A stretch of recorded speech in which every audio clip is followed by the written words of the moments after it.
Welcome to Watch Symposium. I'm Austin. All right, so it's November 6th and it's rainy today, kind of chilly. I don't have a coat on, it's okay, but it's starting to feel like winter. Now, to my right is an interesting coffee shop. All right, so in contrast to all of the Starbucks and chain coffee shops, you have shops like this around Japan, which I've never even been here, but this seems kind of cool. Look at the plastic menu items. You can tell that this is a mom and pop operation, and I would say there's an 80% chance there's an elderly person who's running the show here. Kind of a nice place to have a coffee. I might stop by here sometime. All right, so what do you do on a cold, rainy day? Well, you stroll around and you think of love lost and the ones that got away. And so I'm thinking of the Oyster 36mm 116000. Obviously, I still love that watch. I'm gonna get it in the future. I'm gonna get something like it, okay? Some people might take this video for a sign of regret. Well, it's not. I'm pretty keen on the Tudors, and if you are looking to buy a couple watches, I would go for the vintage pieces first. You know, they could stop making the 36mm Oyster blue dial tomorrow. They're probably not gonna, and there will be some floating around. Okay, but the fact of the matter is, Tudors, they make them anymore, and there's a limited number out there, period. Okay, so if you're thinking of getting a new sub and an old sub, get the old sub first.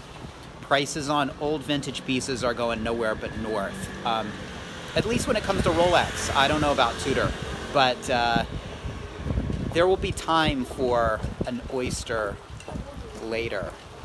Oyster, I keep calling it an Oyster, perpetual, whatever, same thing, right? Now, the reason I'm making this video is because I want to talk about the Oyster and why I like it so much. And this is a video I would have made if I had gotten it, but I still want to make it.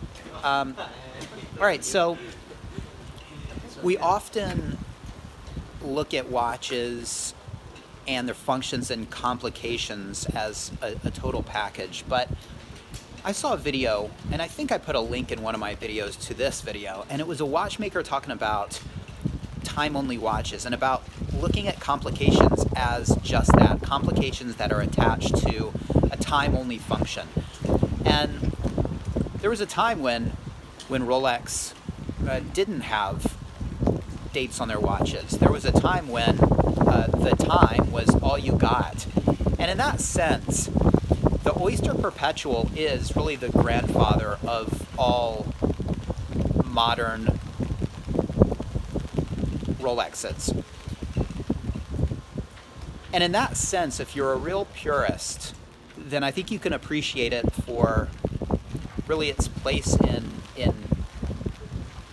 history and in the history of Rolex. And it is the father of all of the GMTs and the Yachtmasters and the subs that we love, that have all their bells and whistles and rotating bezels and fourth 24-hour GMT hands and all that stuff.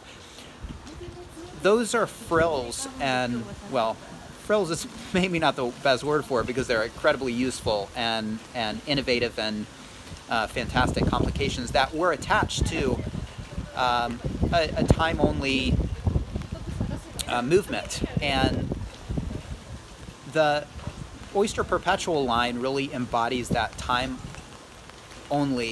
sort of grandfather of them all watch, and I really appreciate it for that. Now, if you love the Explorer, that's great. They're okay. I think they're kind of boring. Oh, I said it, it's true. It's out there. I think the Explorer 1 is boring. It's a great watch and attractive, but it just doesn't get me excited. And I think it's because it's so damn conservative and it's got got that black dial, and it's only got that black dial. It'd be nice if they came out with another color, or they had another color. I mean, Rolex is so damn conservative, and that's one thing I'd like to go off on a tangent about. You know, the original Explorer, and by Explorer I mean the one that made it to the summit of Mount Everest, was white.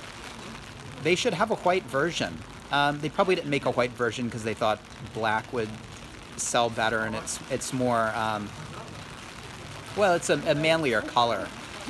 But if you're a real purist, a 34 millimeter white dialed Oyster Perpetual is the closest thing to what was on Hillary's wrist. I mean, that is the real Explorer, if you're asking me. But look, the Explorer is still cool, and I still like it. But it is sort of the closest thing to a homage that Rolex has. It's sort of a homage to what was essentially a regular Oyster Perpetual. So,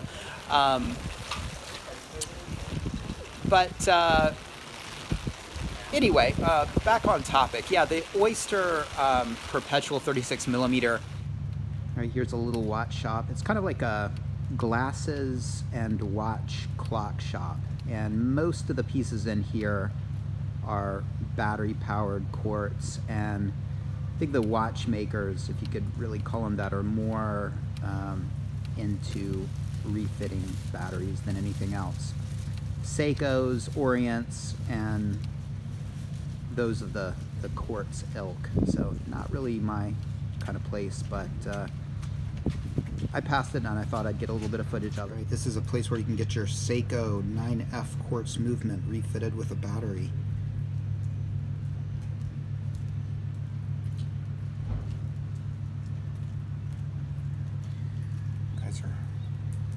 Refitting batteries right there.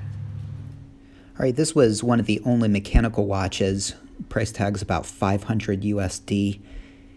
And down here is a watch brand I've never heard of. Couldn't tell you if it's quartz or if it's mechanical. The one on the right is mechanical, I think. About $250 a piece. I think Archie would call those shitters, probably. All right. Here. Maybe you sit right here. Okay. All right, there we go. All right, so you just had your shower, didn't you? Was it a good shower? Yeah? All right. All right, let's wrap this video up. Now, before I let you go, let me just talk about the Paraflex shock absorbent system. Now, the 36 and 34 millimeter Rolexes, Oyster Perpetuals, don't have that. That's something that is in the 39 millimeter Oyster Perpetual. And I don't know why. I don't know if it's because they can't fit it in the smaller cases, or they just want to make the 36 millimeter more desirable. I'm not sure, but hopefully that technology will trickle down. I mean, it's one of those things that I don't think in practice you'd really notice a difference, but it's more important up here, knowing you've got the latest technology that Rolex has to offer, and nobody wants a watch they feel is crippled. So hopefully that technology will come down to the 36 millimeter Oyster Perpetual. But yeah, it's an interesting watch, and you know, it's sort of the root of this tree that has blossomed into all these highly complicated Rolexes that we all love. And you know, it plays a big part on the Rolex timeline, and it's the grandfather of them all, really. So I'm really glad they have kept it around, and hopefully they'll keep it around. If they don't, I think that'd be a real mistake, but I think they always will. All right, well, take care. Thanks for watching. See you next time.